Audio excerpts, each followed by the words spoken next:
Hey everyone, it's Adam DeGrade here with another micro motivation. Hopefully you had a chance to catch last week's. I discussed about how looking to the birds and what that can teach us. I hope you find it fascinating. The last couple of days I've been ruminating again about a Greek mythological story about characters named Echo and Narcissus.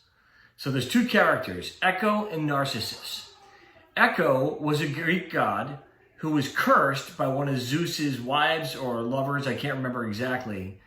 And she was only able to say the last thing that has been said to her. Much like a 4-year-old, if you're sitting at the table and you say, "Oh, this dinner's good." He goes, "This dinner's good."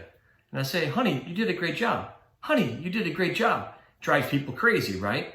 The problem is Echo was never able to share how she really felt about things. And she met this individual named Narcissus, who was another Greek character. So here she was staring at Narcissus. She wanted to tell him that she loved him, and yet she couldn't say it. And there was a song written by my sister-in-law, Katie Stone, that was her maiden name, called Echo and Narcissus. And I just kept thinking about that song this week. And so here is Echo staring at Narcissus and wanting to tell him that she loves him, and she can't because she can only repeat what is said to her.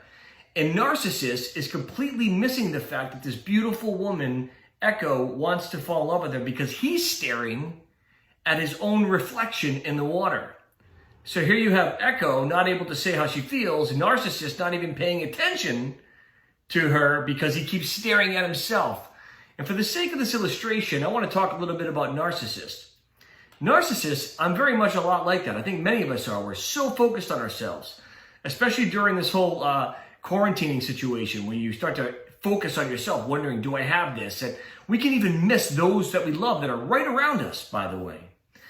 And in the Old Testament, the Lord appeared to Elijah, and it's fascinating because it says, he goes on and says, "Go out and stand in the mountain in the presence of the Lord, for the Lord is about to pass by."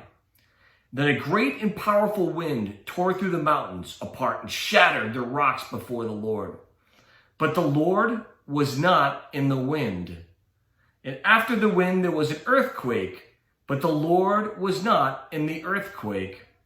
And after the earthquake came a fire, but the Lord was not in the fire. And then after the fire came a gentle whisper, or in other words, a still small voice.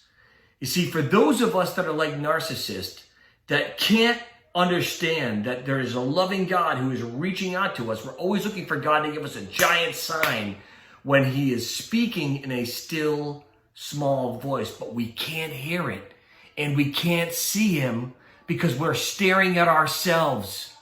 And in the New Testament it talks about how we need to fix our eyes on Jesus, the author and the finisher of our faith.